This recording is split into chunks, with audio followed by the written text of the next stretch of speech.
Je crois que ce qui m'est venu d'abord en écrivant, c'est le titre Un dimanche à Ville d'Avray, et que au fur et à mesure où j'avançais, il m'est apparu que c'était en fait le souvenir du titre du très beau film de Serge Bourguignon, Les dimanches de Ville d'Avray, un film que j'avais vu quand j'étais très jeune, j'avais 17 ou 18 ans, dans un ciné-club, et dont j'avais gardé un souvenir à la fois assez imprécis, mais quand même très insistant.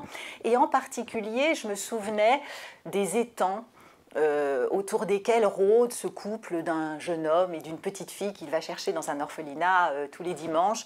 Je me souvenais de la mélancolie du film et puis aussi de son caractère un peu trouble. Et le roman que j'ai écrit n'a pas grand-chose à voir avec cette intrigue-là, mais c'est peut-être une affaire de climat et je pense que le rêve que j'ai construit autour de Ville d'Avray, il vient de là. Pour mon roman, donc, il s'agit de deux sœurs. L'une, la cadette, habite à Paris, l'autre habite à Ville d'Avray, où elle mène une existence rangée entre son mari et sa fille. Et un dimanche, à la fin de l'été, la cadette vient rendre visite à sa sœur, qu'elle ne voit pas très souvent. Elle se retrouve dans ce jardin de Ville d'Avray. Le soir tombe, c'est dimanche. On entend, l'humidité aussi monte avec le soir. On entend les bruits qu'il y a dans les jardins, dans les quartiers résidentiels, les tondeuses. Et tout à coup, alors que le soir tombe, l'aînée dit à sa sœur « Je vais te raconter quelque chose ». Et elle lui confie un secret. En fait, il y a quelques années, elle a rencontré un homme, un Hongrois, de manière un peu clandestine. Elle a eu avec lui une espèce d'aventure, plutôt la tentation d'une aventure qu'une aventure.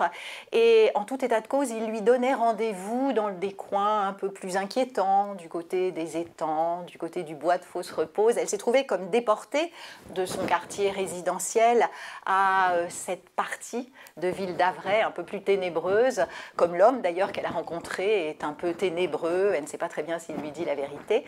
Et finalement, ce qui se passe n'est pas ce qu'il y a de plus important. Ce qui se passe, c'est surtout la contagion que ce récit exerce sur la plus jeune sœur, qui se rend compte tout à coup qu'elle se croyait la plus émancipée, et qu'en fait, c'est sa sœur qui a eu la meilleure part. C'est à elle qu'est arrivé finalement le romanesque. C'est à elle qu'est arrivé ce qu'elles attendaient toutes les deux quand elles étaient petites et que, comme la plupart des petites filles, elles s'amourachaient de héros de feuilleton ou que, plus tard, lectrice, elles tombaient amoureuses de ce merveilleux personnage qui est le Rochester du roman de Charlotte Brontë, Jenner. Et au fond, la sœur aînée, elle a rencontré son Rochester. Finalement, c'est elle qui est la plus rêveuse et c'est un roman sur le rêve, et parce que je crois que c'est ce qu'il y a dans la vie de plus important.